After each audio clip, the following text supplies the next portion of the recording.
I never imagined that silence could hurt more than insults. But the day they treated me like I didn't exist, something inside me cracked permanently. I stood there, smiling politely, while people who barely knew my name decided my worth in seconds. They saw a nobody. What they didn't know was that the truth was already walking toward them. You're watching Revenge Time X. If you enjoy real emotional revenge stories about betrayal, patience, and justice, subscribe now. Because what I'm about to tell you didn't just change my career. It changed how people learned to fear silence. My name is Alex. For 11 years, I worked in the same corporate company. On paper, my role was operations coordinator. In reality, I was the invisible backbone. Late nights, unpaid overtime, fixing mistakes made by people earning twice my salary. I never complained. I believed hard work would speak one day. My wife Emma used to believe that too, at least in the beginning. Back then, she waited for me, asked about my day, said things like, "One day they'll see you." But years passed, and her belief slowly turned into embarrassment. It started with small changes. She stopped mentioning my job to her friends. When relatives asked, she answered vaguely. "He works in an office," she'd say. Like it wasn't worth explaining. The humiliation reached its peak during the company dinner, a luxury hotel. Executives, investors, spouses invited. While getting ready, Emma looked at my suit and sighed. "Please," she said quietly. "I don't embarrass me today." I laughed nervously. "How would I embarrass you?" She didn't answer. At the event, she walked ahead of me. Not beside me, ahead. When she introduced me to people, she said, "This is my husband. He works with the company." Works with the company. Just with. I stood near the drinks counter most of the evening. Ignored. Invisible. That's when I heard 2 junior managers laughing behind me. "Some people bring their spouses," one said. "Some bring their assistants." They laughed. They were talking about me. I smiled and pretended not to hear. That's how survival works when you have no power. That night at home, I asked Emma softly, "Did I do something wrong?" She replied, "You were fine. Just next time try to look more confident. People judge. People judge." 3 months later, my manager, Mr. Harris, asked me to prepare a full operational report. "I'll present it," he said casually. I worked non-stop, skipped meals, delivered perfection. During the presentation, I stood outside the conference room. Then something unexpected happened. The company owner walked in. "Mr. Jonathan Reed." The room froze. He listened quietly, then asked one question. "Who prepared this analysis?" Mr. Harris smiled. "I did, sir." "With my team." Mr. Reed nodded slowly, then looked toward the door. "You can come in now," he said. He was looking at me. I walked inside, heart pounding. "Tell them your name," he said. "Alex," I replied. "And what do you do here, Alex?" I swallowed. "I do whatever needs to be done." The room went silent. Mr. Reed turned to the executives. "This man," he said calmly, "has been running half this company quietly for years." Faces drained of color. That was the moment everything changed. But the revenge had only begun. The room didn't clap. It didn't whisper either. Silence spread like a slow fever. Mr. Reed looked around the table, his eyes calm but sharp. "For years," he said, "I kept wondering why our systems never collapsed despite poor leadership decisions. Now I know why." He looked at me again. "Because someone was fixing everything quietly." Mr. Harris tried to smile. "That's teamwork, sir." Mr. Reed's voice dropped. "No, that's exploitation." I felt every eye on me. Some shocked, some angry, some suddenly afraid. The meeting ended early. Mr. Reed asked me to stay. When the door closed, he leaned back and studied me. "How long have you been invisible by choice?" he asked. "I thought it was survival," I said. "Now I think it was fear." He nodded. "Watch carefully," he said. "People show their true faces when they think power is slipping."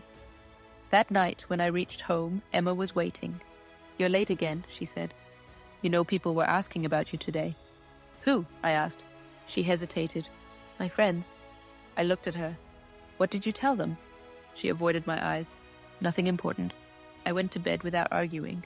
Over the next few weeks, everything shifted.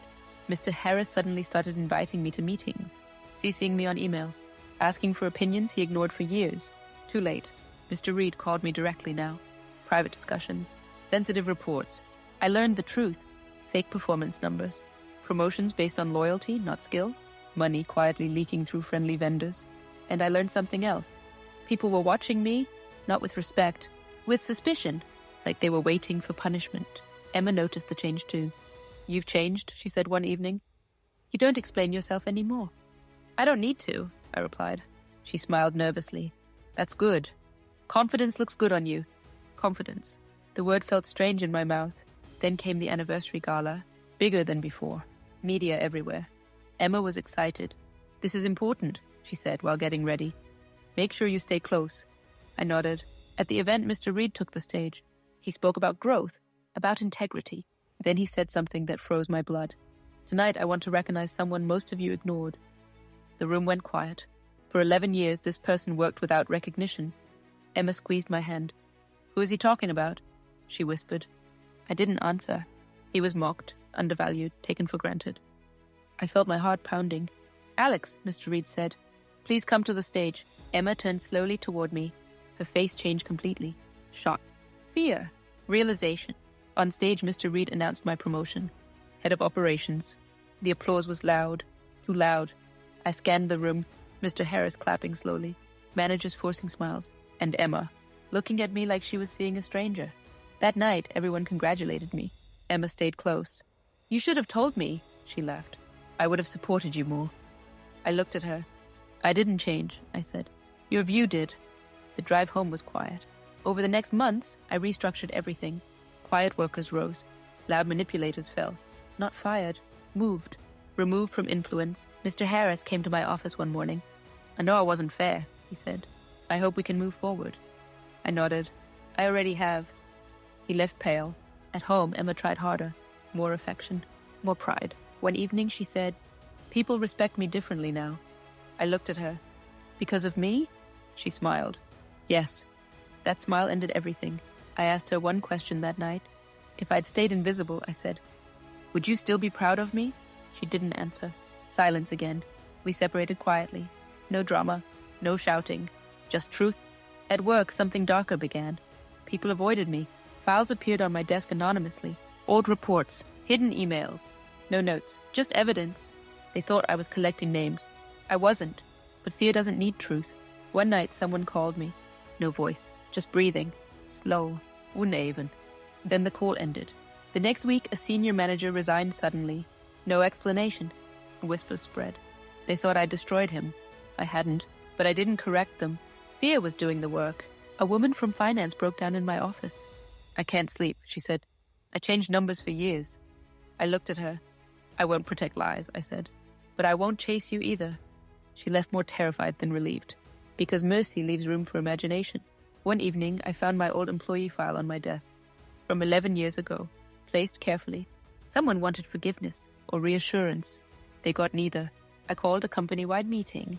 I know many of you are afraid, I said calmly. Afraid of me. Afraid of your past. The room froze.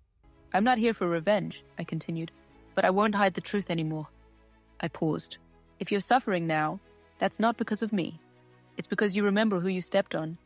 After that day, the fear settled. Cold. Constant. People worked honestly. Not out of respect. Out of dread. At night, alone, I understood the final truth. Revenge doesn't always scream. Sometimes it watches quietly, while guilt destroys everything from the inside. And that fear was far more disturbing than anger ever could be. The fear didn't fade with time.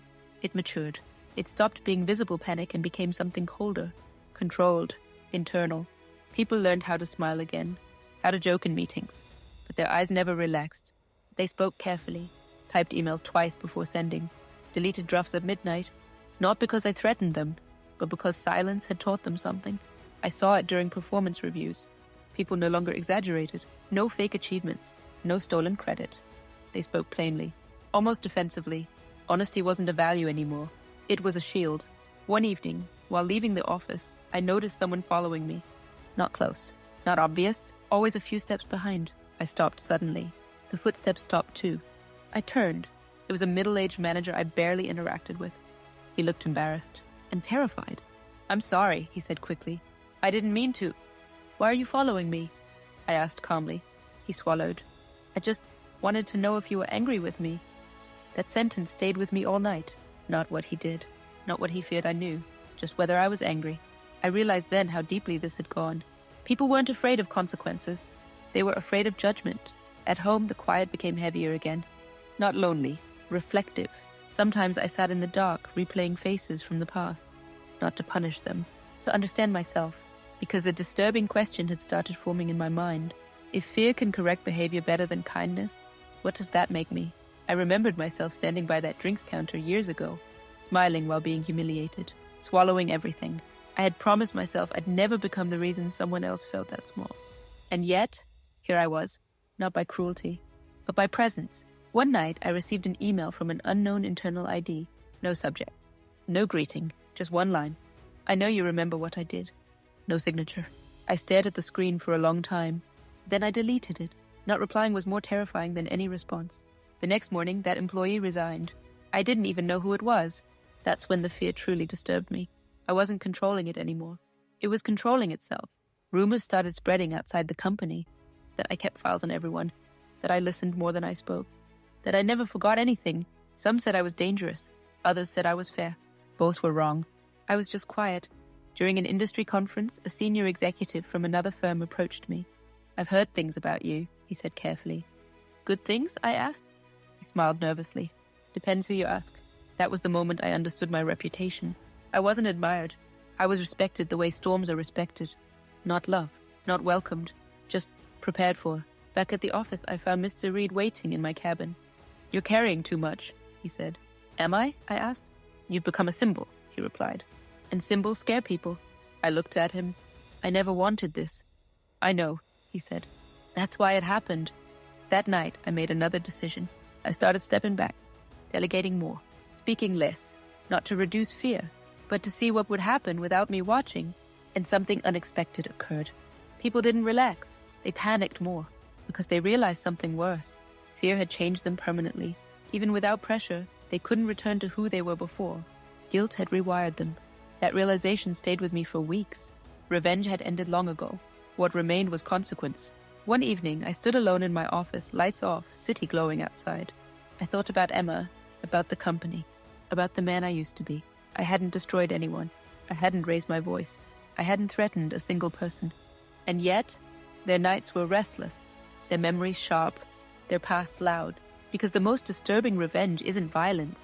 It's becoming the proof that their excuses were lies, and living well enough that they can never forget it. The fear stopped asking permission. It started acting on its own. People began confessing without being asked, not formally, not bravely, casually, like they were bleeding and couldn't stop it.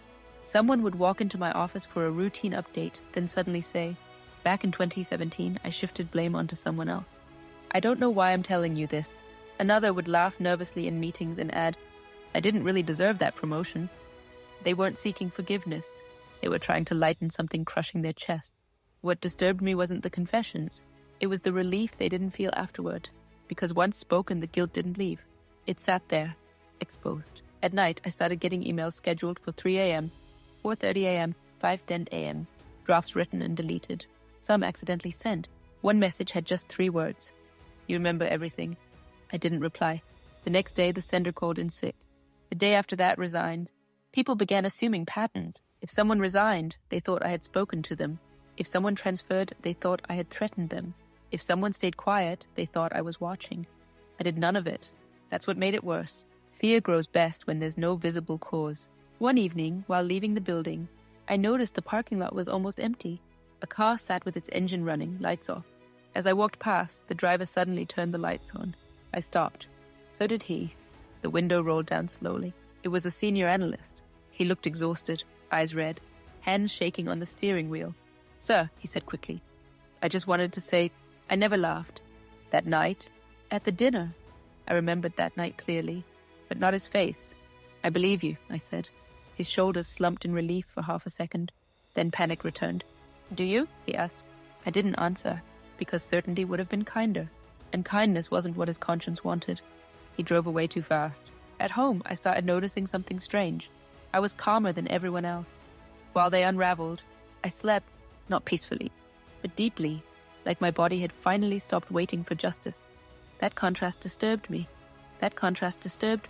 One night, I stood in front of the mirror and asked myself quietly, when did fear stop being theirs and start belonging to me? Because now, when my phone rang late, even I paused, not scared of danger, scared of what I'd hear. Another confession, another collapse, another reminder that my silence had become a weapon I never forged intentionally. I began seeing myself reflected in their behavior. Avoidance, careful speech, overthinking, They were becoming who I used to be, and that realization was deeply unsettling. I remembered shrinking my voice for years, watching words, reading rooms. Now the entire company was doing the same. Because of me, one afternoon I overheard 2 employees whispering near the elevator. "He doesn't forget," one said. "I heard he remembers everything," the other replied. The doors closed before they saw me. I didn't correct them, not because I enjoyed it, but because correcting fear requires explanation, and explanation gives comfort. I wasn't ready to give them that. Later that week, Mr. Reed called me again. "You've become a presence people fear even when you're not there," he said. "That wasn't the plan," I replied. "No," he said softly. "It was the consequence." That word echoed in my mind. Consequence. Not revenge, not punishment. Just consequence walking behind every memory they tried to bury. The most disturbing part wasn't watching them break. It was realizing I could stop it, and choosing not to. Because somewhere deep inside me, the man who stood at the drinks counter finally felt seen. And fear was the only language they had ever understood. The fear began to change its shape again. It stopped being loud confessions and nervous apologies. It became avoidance. People stopped asking me questions they could have asked easily. They stopped disagreeing. They stopped taking risks. Decisions that once took minutes now took weeks. Everyone wanted written approval. Email trails. Witnesses. Not because the process demanded it, because they wanted proof that nothing could be turned against them later. I noticed something chilling. They weren't afraid of losing their jobs. They were afraid of being remembered. One afternoon, during a leadership meeting, a senior manager presented a flawed plan. I could see the mistake immediately. Normally, I would have corrected it calmly. This time, I said nothing. I just looked at the screen, then at him, then back at the screen. The silence lasted maybe 10 seconds. It felt like 10 minutes. He stopped mid-sentence. His voice cracked. I might be wrong," he said quickly. "We should review this again." No one defended him. No one supported him. They all looked at me. I nodded once. "That would be wise," I said. After the meeting, he locked himself in his office for hours. The next day, he requested a demotion. That disturbed me deeply, not because of the outcome, but because of how little it took. No accusation, no threat, just attention. I started wondering how many lives had been shaped by moments like that in my own past. How many times someone else's silence had rewritten my confidence. At night, the city outside my window looked different now. Not peaceful, watchful, lights on in buildings long after midnight. I knew those lights. They were the same people sending 3 a.m. emails, the same people replaying old meetings in their heads, the same people wondering which version of themselves I remembered. Sometimes I'd receive calendar invites titled simply, "Quick Chat," no agenda. When they sat across from me, they spoke carefully, like every word might be recorded by the room itself. "I just wanted to clarify," one said once. There was never any personal intention behind what happened back then. Back then, I hadn't mentioned a time. He had. I listened without interrupting. When he finished, I said only one thing. "Thank you for telling me." His face drained of color, because gratitude wasn't what he expected. He left shaking. I began to understand something terrifying. Fear doesn't need cruelty. It needs ambiguity. The human mind will always imagine a harsher judgment than reality, and I was giving them nothing but space to imagine. One night, I dreamed again. I was back in that hotel hall. But this time, I wasn't standing near the counter. Everyone else was. Hundreds of people. Silent, holding drinks they couldn't swallow. And I was walking past them slowly. Not looking at faces. Just listening. Breathing. Heartbeats. The sound of glasses trembling in their hands. I woke up before dawn. For the first time, I didn't feel like the victim of the past. I felt like the keeper of it. That scared me. Because power over the present is manageable. Power over memory is not. I started asking myself a question I had avoided for too long. When does justice turn into intimidation? Without a single word being spoken? The answer was already around me, in the way people flinched at silence, in the way honesty was forced, not chosen, in the way my presence rewrote rooms before I even entered them. I had become something I never planned to be. Not a villain, not a hero, a reminder, a living record of what happens when someone survives being treated like nothing and never forgets how it felt. And the most disturbing part? They didn't fear my actions. They feared that I might see myself in the people they once destroyed. The fear reached a point where it no longer needed me. That was the moment I truly understood how deep it had gone. I took a full week off. No emails. No calls. No appearances. I didn't announce it. I just disappeared. On the first day, nothing happened. On the second, confusion. By the third, panic quietly spread. Decisions stalled. Meetings were postponed. Projects froze halfway through execution. Not because I was essential, but because people didn't know how to act, without imagining how I would judge it later. When I returned, the office felt different. Too quiet. People looked up instantly when I walked in, not startled, prepared. Like they had been rehearsing their behavior. My assistant handed me a stack of papers. "These were approved in advance," she said softly. "Just in case." In case of what? I didn't ask. In the following days, I learned what happened during my absence. A director tried to push through an aggressive cost-cutting move. No one supported him. Not because it was wrong, but because no one wanted to be associated with it. A department head delayed firing an underperformer. Not out of compassion, out of fear that it would look like favoritism later. Fear had replaced judgment, and that disturbed me more than corruption ever did. I realized something uncomfortable. They weren't becoming better people. They were becoming careful ones. Morality built on fear is fragile. The moment the fear disappears, so does the morality. One evening, while reviewing reports alone, I noticed a pattern. People were no longer lying, but they also weren't thinking. They followed rules blindly, escalated everything upward, avoided ownership. I had crushed initiative without ever raising my voice. That night, I stayed in the office long after everyone left. I turned off the lights and sat in the dark. For the first time since my rise, I felt something close to dread, not of them, of myself. I remembered the man I used to be, the one who kept his head down, the one who overthought every sentence, the one who feared being misunderstood. I had hated that version of myself. Now I was surrounded by hundreds of people becoming exactly that, because of me.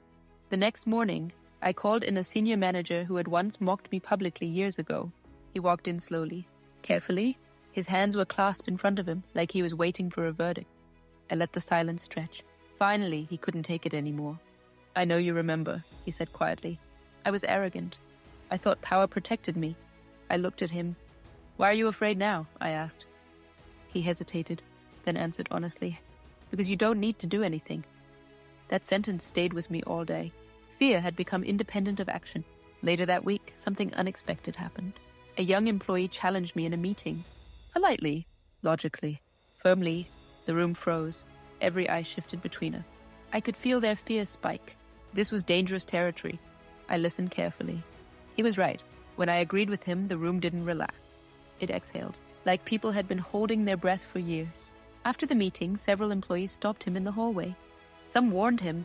Some praised him in whispers. One said, "You're brave, for speaking." That word haunted me. That night, I understood the final layer of fear. It wasn't about punishment anymore. It was about permission. They were waiting for me to tell them. It was safe to be human again. And I realized something even more disturbing. I enjoyed the control. Not consciously, not proudly, but in the quiet way power settles into your bones. When it's never challenged. That realization scared me more than any of their guilt ever had. Because the line between justice and dominance is not crossed loudly. It's crossed silently. One moment, you are correcting wrongs. The next, people are asking your shadow for approval. I stood at the window again, city lights below. Once I had begged to be seen. Now I wondered what it would take to disappear without leaving fear behind, and whether that was even possible anymore. Because some revenge doesn't end. When the score is settled, it keeps breathing, long after everyone agrees. That justice has already been done, I stopped trying to fix the fear. That was the first step toward the end. Instead of correcting it, explaining myself, or softening my presence, I began doing less. Speaking less, appearing less. I declined invitations, left meetings early, let silence sit longer than comfort allowed. And something strange happened. The fear didn't fade. It followed. Even when I wasn't in the room, people behaved as if I was. My absence became heavier than my presence. I would hear it later. He might ask about this. What if this comes back? Better not risk it. I had become a future consequence in their minds. One night I stayed late again, not to work, just to sit. The building was empty, lights off, only emergency glow in the hallways. I walked past meeting rooms where decisions were once made loudly. Now those rooms felt like witnesses. Walls don't forget, neither do people. In my office, I opened my oldest notebook, the one I kept when I was invisible. Pages filled with observations, mistakes I fixed, names I never confronted. I realized something unsettling. I had remembered everything because I had no power back then. Memory was my only defense. Now memory had become a threat to others. That wasn't justice. That was imbalance swinging the other way. A few weeks later, Mr. Reed announced his full retirement. The board wanted me to take his place, the highest seat. The room waited for my answer. I looked around at familiar faces, careful faces, quiet faces, people who didn't know whether to hope or fear. I said no. Not dramatically, not emotionally. Just no. The room didn't react. They were too unsure what refusal meant. I stayed on long enough to stabilize things. Then I resigned quietly. No farewell speech. No grand explanation. My last day came without ceremony. As I walked out, people stood awkwardly. Some nodded. Some avoided eye contact. One person whispered, "Will he come back?" That question followed me into the elevator. The doors closed. The building disappeared. Weeks passed. Then months. I changed cities. Changed routines. Sometimes I still receive messages. Indirect ones. "Heard you left. Hope you're well. Just wanted to clear something from the past." I never replied. Not out of cruelty. Out of closure. One evening, sitting alone in a quiet cafe, I realized the truth. The revenge wasn't what I did to them. It was what they did to themselves. After realizing I could no longer be controlled, erased, or rewritten, fear had never been my weapon. Survival was, and survival, when witnessed too late, looks terrifying to those who once caused the pain. I don't know if they sleep better now. I don't know if the company healed, but I know this. Some nights, when the world is very quiet, I still feel that presence behind me, not theirs. Mine, the version of myself that learned how silence works, how memory sharpens, how dignity once reclaimed never asked for permission again. I don't regret what happened, but I live carefully with what it became. Because the most haunting revenge isn't destroying others. It's walking away and leaving them alone with the version of you they never believed could exist.